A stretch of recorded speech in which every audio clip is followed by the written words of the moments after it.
Swayam Prabha. Digital India. Educated India.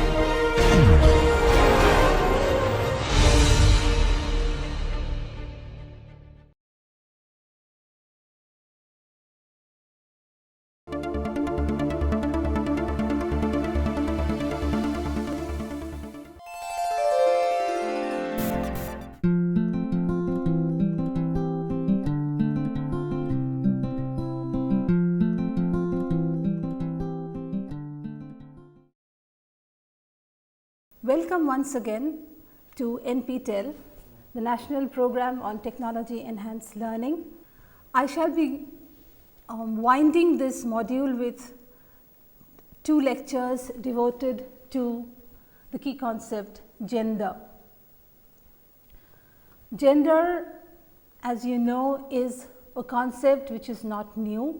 It is a concept we find in disciplines ranging from, or in disciplines as diverse as literature, anthropology, even biology and sociology and the like. The term gender has sort of migrated throughout so many decades, and it is a dynamic concept, often misunderstood. It has its histories, it has taken different contours in the history of its development, in its genealogy as a critical term. Before moving on to gender, as always, we shall be doing a recap of the last lecture. Well, our last lecture was on the key concept discourse, and I will bring in just a few slides from the previous lectures. And as we see here, we talked about discourse through the words of Chris Barker, and we saw that first, discourse is seen in a simple way, in an elementary way, as a stretch of text. Okay? We talked about the fact that discourse comes ultimately from a combination of words. Words are strung together by the letters of the alphabet in different languages. Letters give rise to words. Words are strung together to form sentences,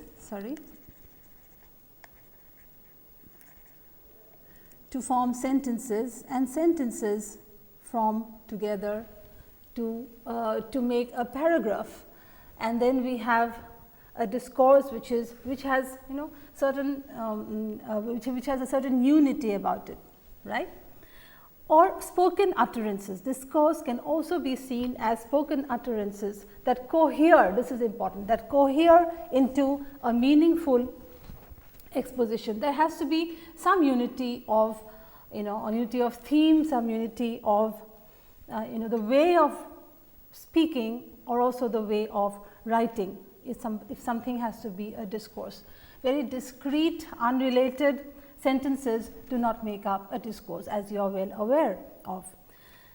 Next, Barker says, however, cultural studies practitioners are more often than not using the concept of discourse in a more technical way. Here, discourse is said to unite language and practice. So, we know that when we come to cultural studies, discourse is more than a simple, so to speak, innocent utterance, or even a written stretch of text. Okay, here language and practice are entwined into this is the most important thing here, regulated ways of speaking about anything. Okay, they are regulated, there are laid out rules about how you can speak about something. That is how you can build a discourse. These are not random collections of sentences. Then we also had occasion to look at David Hart and how he says that discourse has a wide scope. wide applicability. It is non-positivist, that is, it is not something that is, that is something, quantifiable, that it is not something that is measurable. Okay, it is non-positivist, and we have talked about positivism and non-positivism. We have alluded to them in previous lectures, and this course gives rise to new approaches in every field. Next, we also saw that the subject, okay, this is important, the subject is seen by many as the effect of discourse. That is, a subject, say me or you, I or you, our subjectivities are, remember we talked about subjectivity as, at least as opposed to identity, as a sort of an inner life, okay, or an inner understanding of oneself.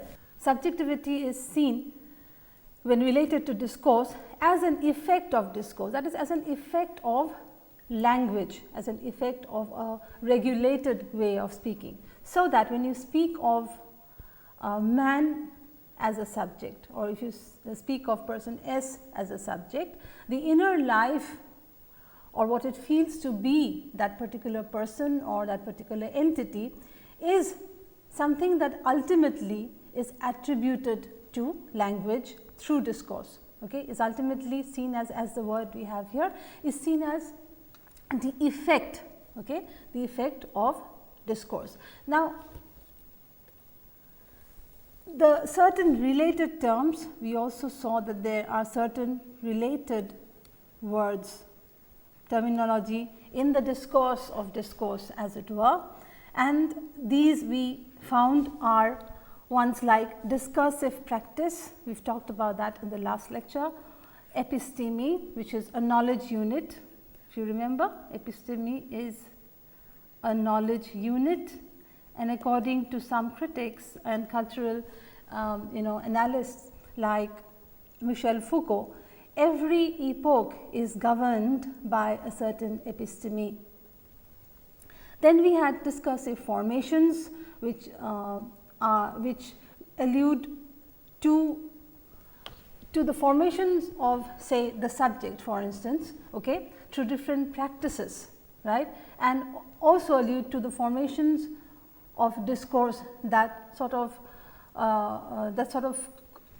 coalesce or coagulate into certain formations that are sought to be seen as things that are established and almost things that are natural. Then finally, we also looked at the word regimes of truth. Discourses, finally, at least they discourses are seen to be aiming to be regimes of truth. And look at the military metaphor here. Okay, discourses are regimes of truth. These are truths that rule us, so to speak, in different epochs, in their different discursive formulations. We also looked at the death of the author as expounded by Michel Foucault, and we saw that the death of the author doesn't mean literally that the author doesn't exist. It simply means that the very concept of individuality of a person, of an author, is problematized here, because we have to understand that whatever the author tells us is mediated through a language, is mediated through a discourse, which are, as we know, regulated ways of speaking. So, the complete agency, okay, of an author or a writer or anyone who is speaking is undermined in this discourse, right. So, these are some of the ways in which discourse has been articulated and defined and described or even labeled by some critics, and discourses are cognitive schemata. They are not just in language, they are in fact in our cognitive systems. They embed themselves in our cognitive systems through repeated use, okay, through reiteration, and they become part of our ways of thinking. On the other hand, discourses are also instrumental devices. Discourses are used, so to speak, by those in power to instrumentalize our lives. They also give rise to a feeling of ontological realism, as if there is something essential in that discourse, which and also tries to probably essentialize, as it tries to pin us down to certain descriptions and definitions and ways of speaking. Discourse is also seen as being so important, so powerful, as having causal powers, in our cultural practices and in our subjectivities as well. Discourses are hence also looked at as objects, as structured systems, as ideological systems, and of course, any text is a discourse because it is a regulated way. I mean, how many different ways can you talk, in how many very unrelated or even illogical ways can you talk about something within a certain discourse. A text is therefore a regulated way of speaking. Fine. So, I hope this brief recap has been useful to us, and if you may go back to our discussion on discourse and look at it in a more detailed way. Well, now we come to the topic of our discussion today. This lecture is part 1 of gender. As I had mentioned, I shall be devoting 2 lectures to the topic of gender. As I had mentioned in the beginning of this lecture, gender is increasingly being problematized through different domains of knowledge, and it is not just to do, the most important thing is not just to do with women. Whenever we use the word gender, many of us think that it refers only to women, and that is why in my lecture today, instead of talking of femininities, I shall be dwelling for a brief while on the study of masculinities, and just a couple of formulations made by a few critics on masculinities. So, it is important for us to understand that gender does not mean simply women, it does not refer only to women's rights. Gender is something much more than that, as we shall see. Now, as has been the practice in this series of video lectures on cultural studies, we shall be looking at the key concept gender through a few established critics in the domain. This, as I have mentioned earlier, this exercise or this way or methodology adopted in these lectures is because in the humanities you cannot really, it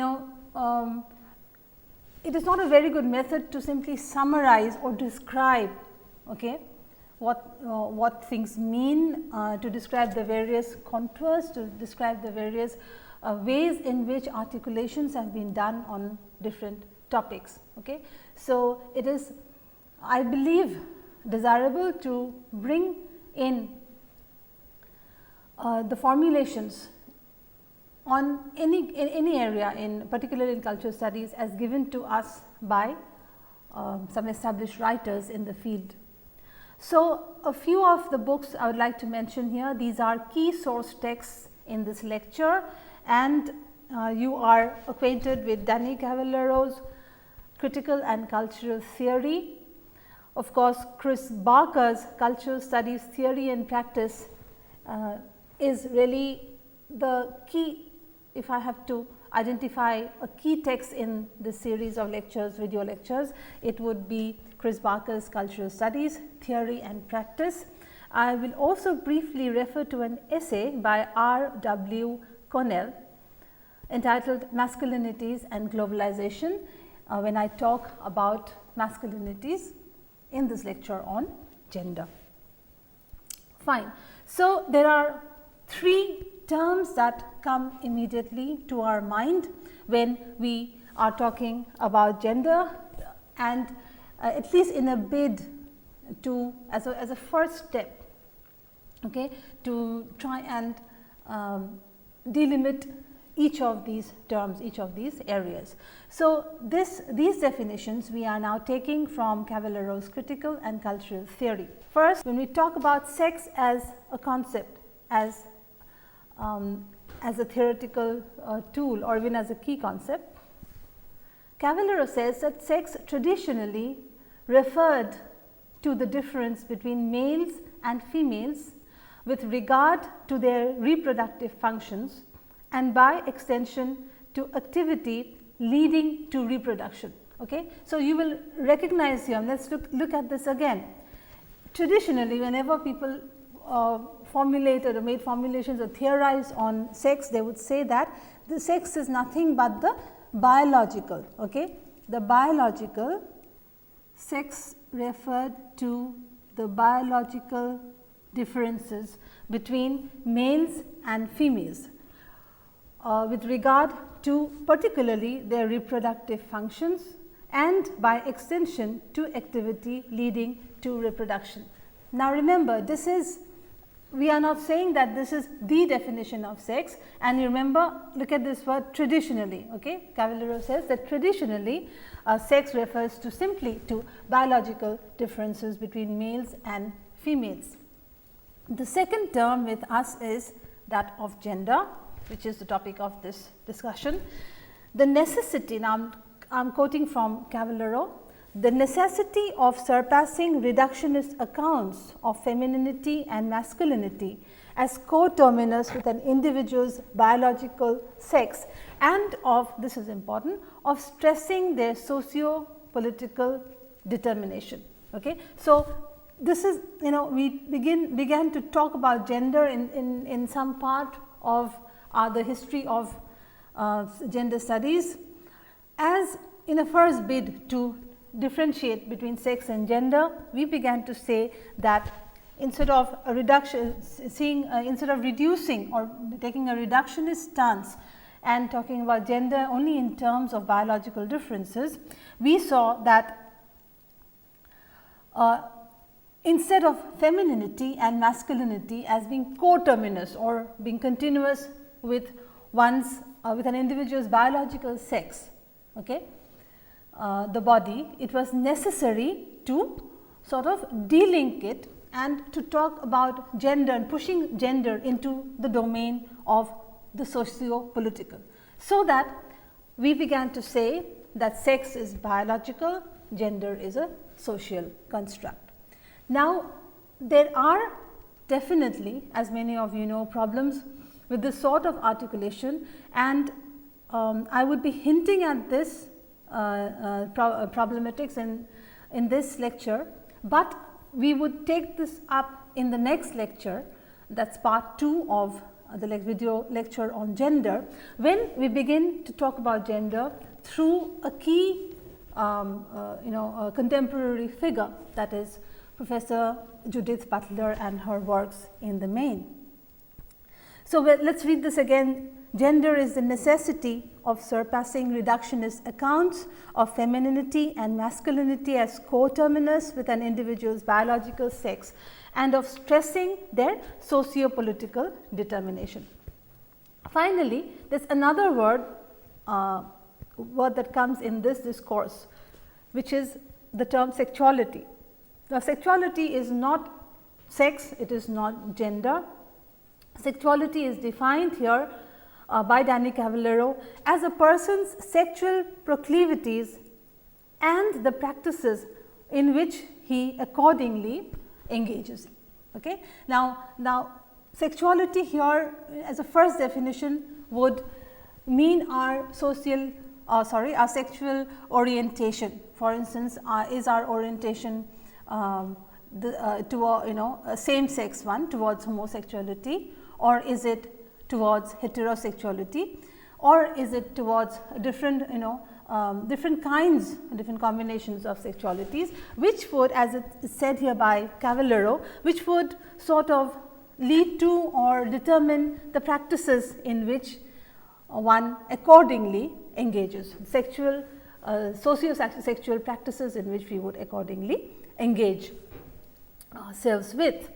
So, these are the three terms: sex, gender and sexuality. We need to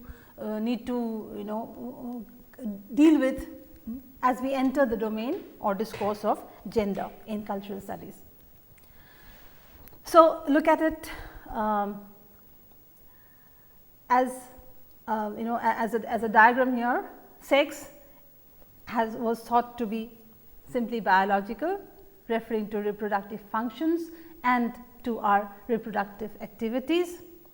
Gender, when we sociologists, first I guess sociologists and theorists began to talk about gender, they sought to go beyond reductionist approaches by delinking the biological and the social, and to argue for socio-political determinants of gender. Sexuality is seen as a person's sexual proclivities, and by extension the practices in which the person accordingly engages, that is given one's sexual orientation in the main.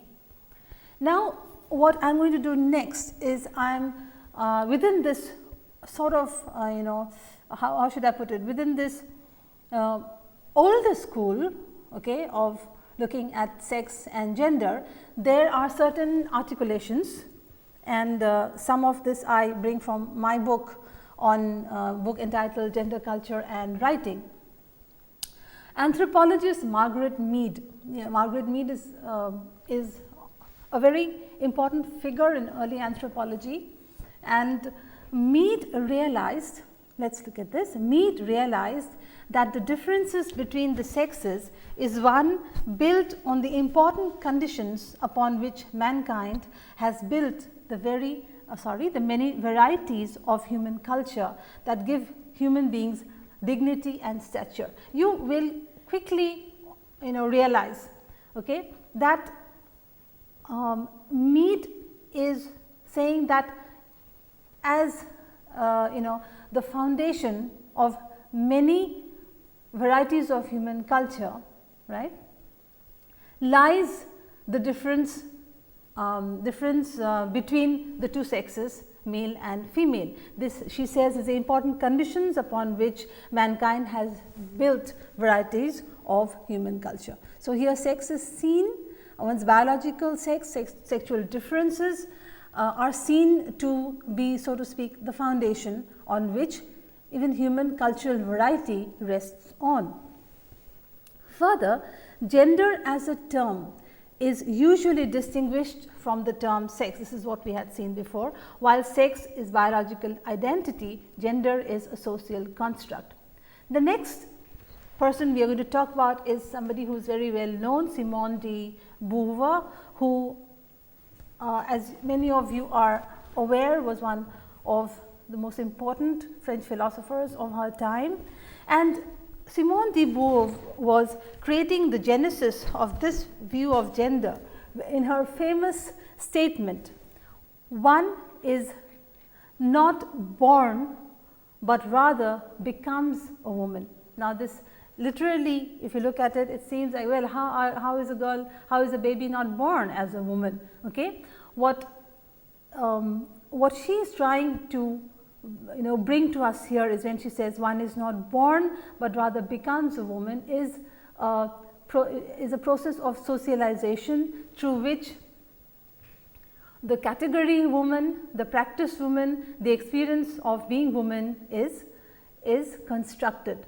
Okay. So, this is really the definition by way of gender, right.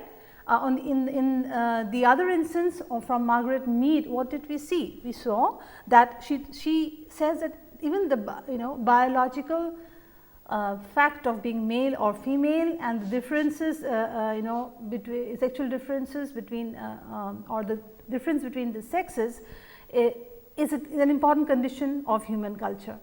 In the case of Simone de Beauvoir, right, in the case of Simone de Beauvoir, she says one is not born, but rather becomes a woman. Okay. So, this is here ontology. Okay. One is born and rather becomes a woman is a process, right. So, one is never ontologically a woman. Now, the category woman, the term woman here meaning not just female. We have then to distinguish between female, being female, born female in a biological sense, and being woman.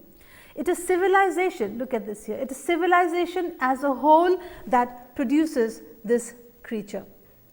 Okay, that is civilization, the civilizing processes, the cultural social processes that go into the making of, as you said, the definition, the identity and the practices of being woman.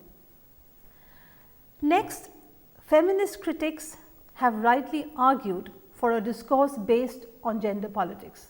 For most of them, the humanist view of literature and culture is highly contestable. They would say, what do you mean by humanist? Okay. Humanist is nothing but the male way or the masculinist way or other the patriarchal way of building discourses, of building practices and identities. So, for most of them, for instance, like Luce Irigaray, the French feminist, many of them assert that not to accept gender difference is to indulge in unbridled idealism. Okay. So, the reality is gender difference, something that we have to talk about, to further problematize in a bit to understand the complexities of gender. Next, neutral, liberal and humanist approaches are nihilistic according to these critics, and women who adopt such approaches face the danger of being defeated and swallowed by a new humanism. So, they caution us. They say that when you say that knowledge should be neutral, understanding should be liberal, should be human based and not should be based on a category called human, which they say many say is a neutral liberal category. So, they said we are just fooling ourselves, okay, because it is a term that is a nihilistic term, and women and of course men who adopt such approaches that we are find many important writers immediately saying giving disclaimers like I am not a feminist. Okay. So, I am a humanist, I write from a human perspective. So, they contest this whole term known called human. Okay. What is human is nothing but patriarchy or male centered discourses, okay, that is veiled under, disguised under the humanist approach, and therefore, there is danger, as they say, of being swallowed up by a new humanism that is nothing but male centered discourses, male centered thinking and practices disguised under the label the new humanism. So, these are some of the ways in which feminist critics, literary critics have expounded on or have talked about the terms sex and gender. Now, there is another poet and critic, Adrienne Rich. Those of you who are from literary studies would recognize, would know about Adrienne Rich. Now, let us read for the feminist poet and critic Adrienne Rich. The humanity trip is too easy. She calls it the humanity trip. Okay, is too easy and comfortable and is a serious impediment to women in their quest for full equality. Nor is the humanist approach suspect only to feminist critics. For any critic arguing from an ideological or political standpoint, humanism is guilty of harboring a gender blind spot.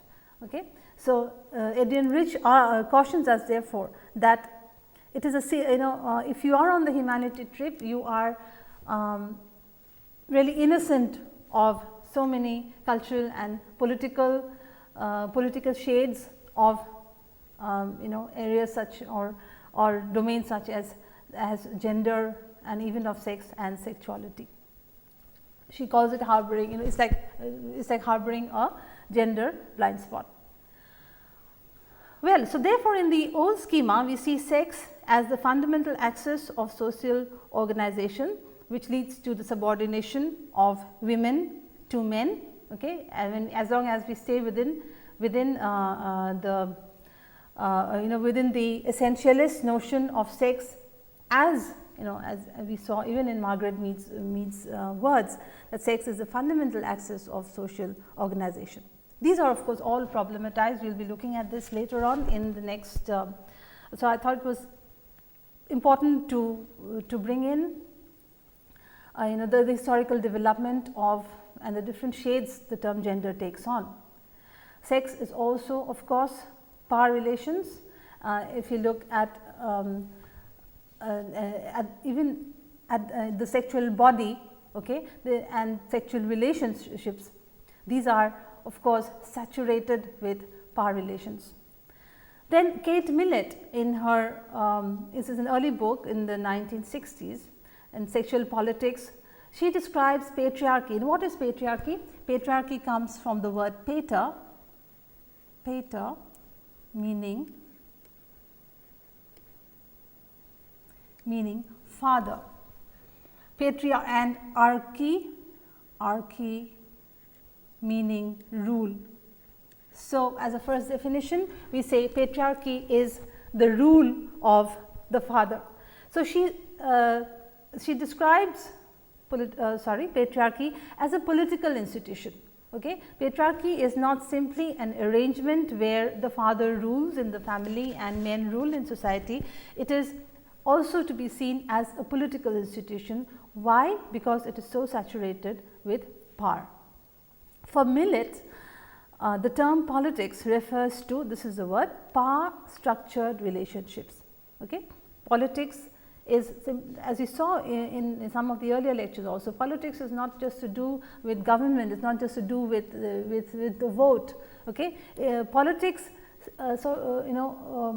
permeates our everyday lives. Politics permeates our everyday experiences, and in this case there, in the case of sex, gender and sexuality, we cannot divide the social, the sexual, the gendered from politics. So, for Millett here, the term politics refers to power structured relationships, systems and arrangements by which one group of persons controls another. So, in this case, particularly in reference to gender, then we may say gender politics refers to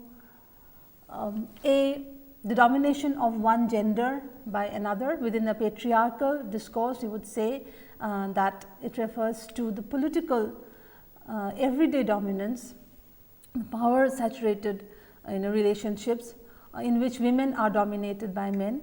In the discourse of homosexuality, we would say then it refers to the political, everyday, cultural, social, sexual domination through discourse of homosexuals by heterosexuals. Okay? So, we have to understand that we have to move away from the simple sex, gender studies referring to simply the domination of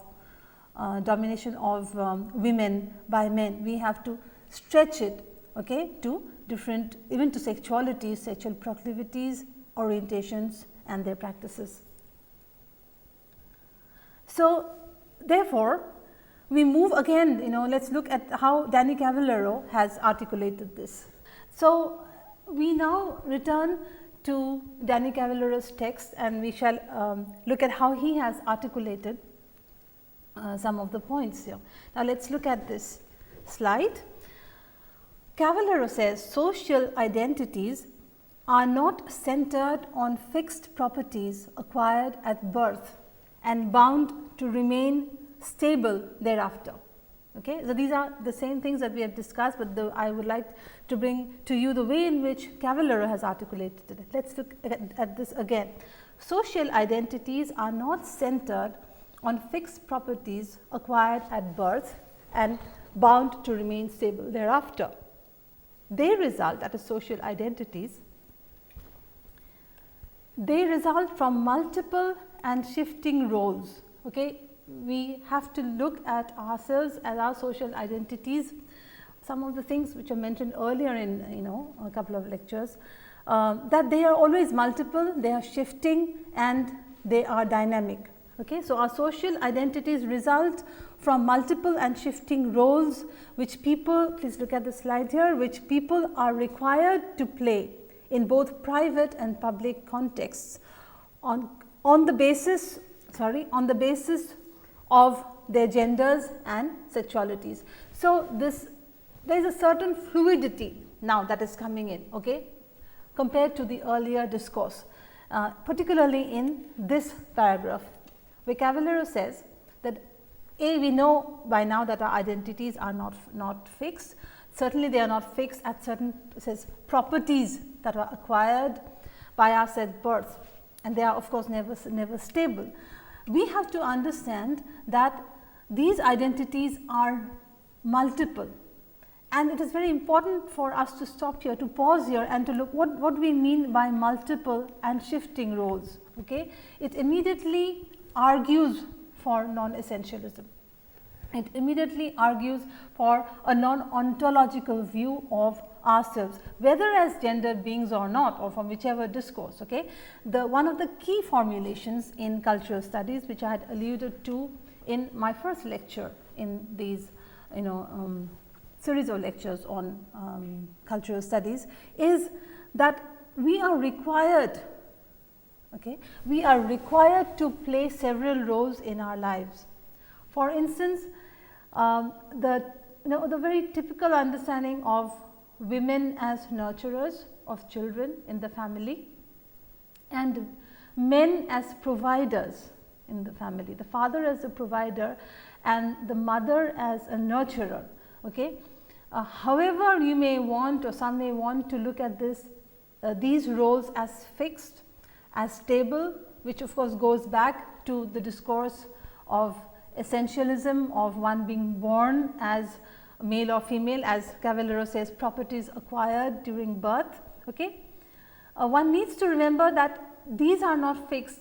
Even if you look at your own families, no matter what kind, what degree of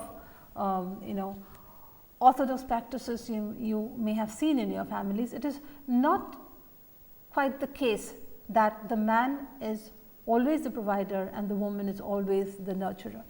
Let us see how many times we have been nurtured by our fathers, for instance.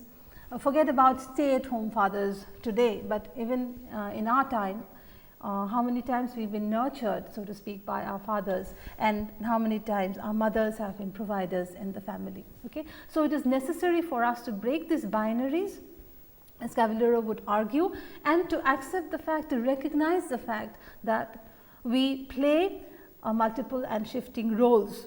Now, let us look at this again. They result from multiple and shifting roles which people are required to play in both private and public contexts on the basis of their genders and sexualities. Okay? So, not just in rearing children, for instance, even on the basis of our genders and sexualities, we play multiple shifting dynamic roles. Next, normalizing strategies are largely a result of the heavy legacy of sexual morality. Now, why do we have this, this word normalizing strategies? Okay, there's always you will find that instead of the rule seems to be, the practice seems to be that social practices are there is an attempt to normalize. Right, normalize, and we should refer to the works of Michel Foucault in this case. We will not be bringing this here, but suffice it for the moment to simply articulate this fact that normalizing strategies are largely a result of the heavy legacy of sexual morality, okay, in ethical philosophy. Now, there is always desire, there is always some would say even a need to normalize our sexual and sexual lives, our gendered lives, not to have too much of multiplicity, and even if there are these shifting roles that we play, to sort of not really highlight these. So, through Cavallaro's text or his essay on gender and sexuality, we have already entered a domain which is slightly different from, as I had said, the older school of looking at gender, the older school of looking at gender only as, gender issues as only being women's issues. Then I would come to Barker in his book Cultural Studies, where he says that gender, the study of gender, as we have seen before, okay, it has a huge scope and applicability. Okay, it goes through so many, there's so many domains that it it touches.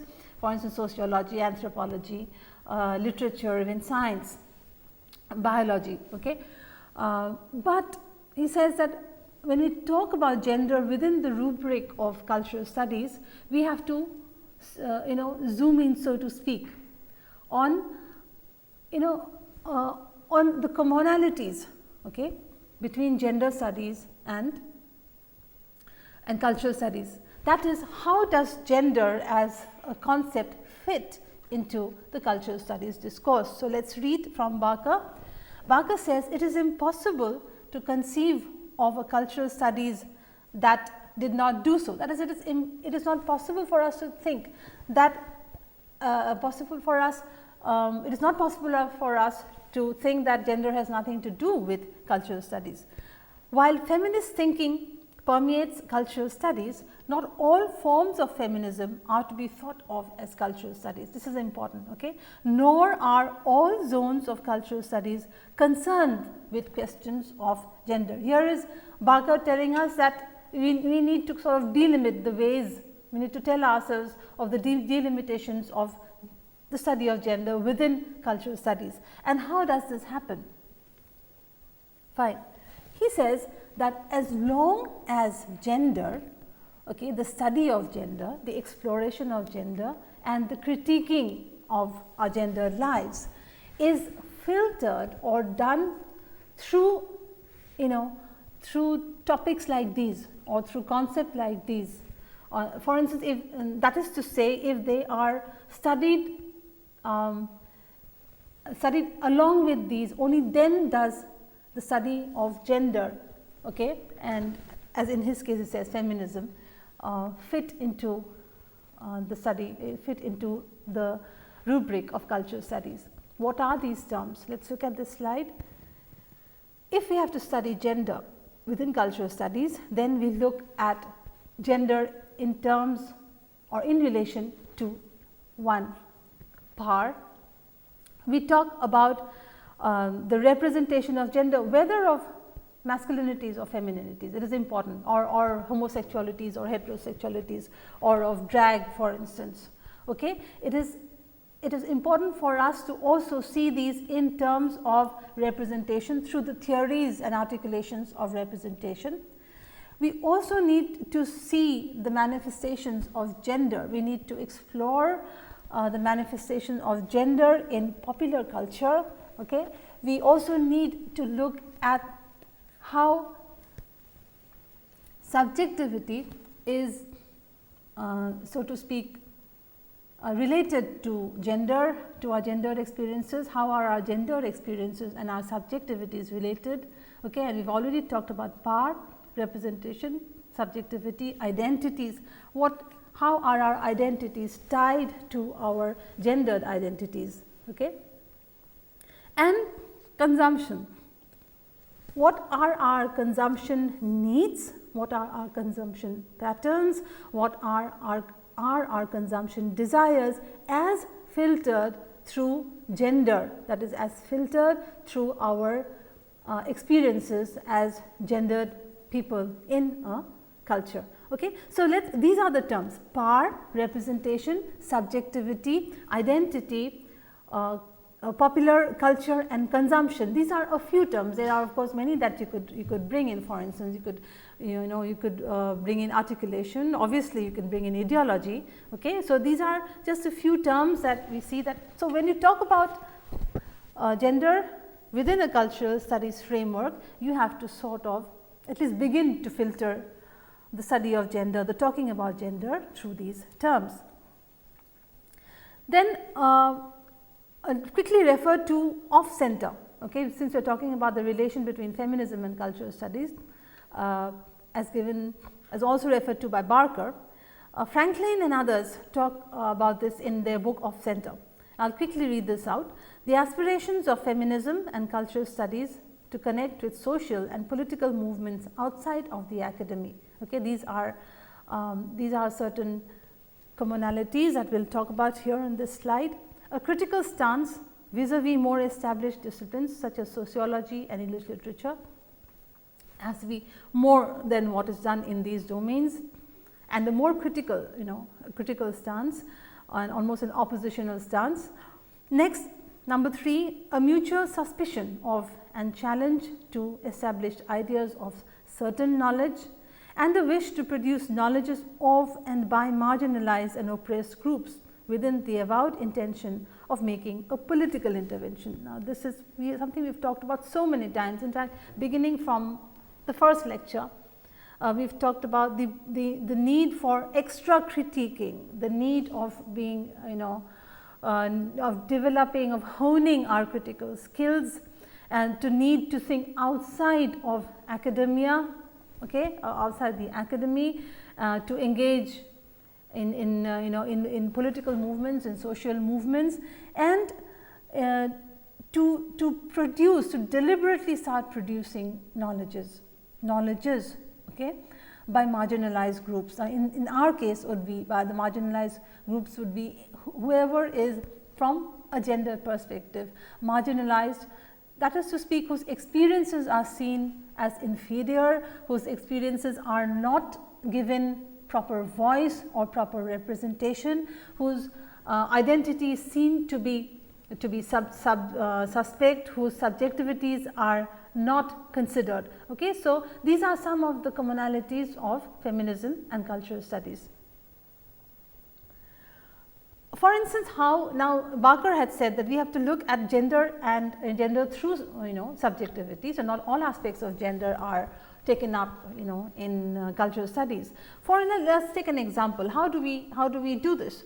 Now let's look at one of the relations, that between gender and subjectivity, and we see, for instance, how certain how our subjectivities, right, can or are constructed by certain discourses. Here the discourses of sexuality, for instance in medicine, okay, in the medical sciences, how sexuality has been constructed by those who have written about the experiences of women, who have written about the embodied experiences of women, and one of the clear and by now most cited examples, one of, you may even say the most glaring examples, is that of hysteria, okay, particularly in the 19th century, when hysteria was seen as a particularly female affliction, as a particularly nervous disorder in the female, which is directly related to their sexualities. Okay, so and which went on to so to speak, construct their subjectivities, their understandings of themselves. So quickly, as I said, we'll end up by looking at Cornell's Masculinities and Globalization, and I quote from him: masculinities do not first exist and then come into contact with femininities, they are produced together. So it's important for us, we've been looking so much at femininities, I would like to talk about masculinities in this lecture, and accordingly we should understand that masculinities on a world scale, we must first have a concept of the globalization of gender. And then he goes on to say that there is today a world gender order, which has come to us through gendered institutions, gender regimes of institutions, and gender orders of local society. And this gender on a large scale is one that has been created and rests with and is given to us through the state, through international relations, through international trade, and through global markets. These have historical roots. These are the result of 3 phases, as Cornell says.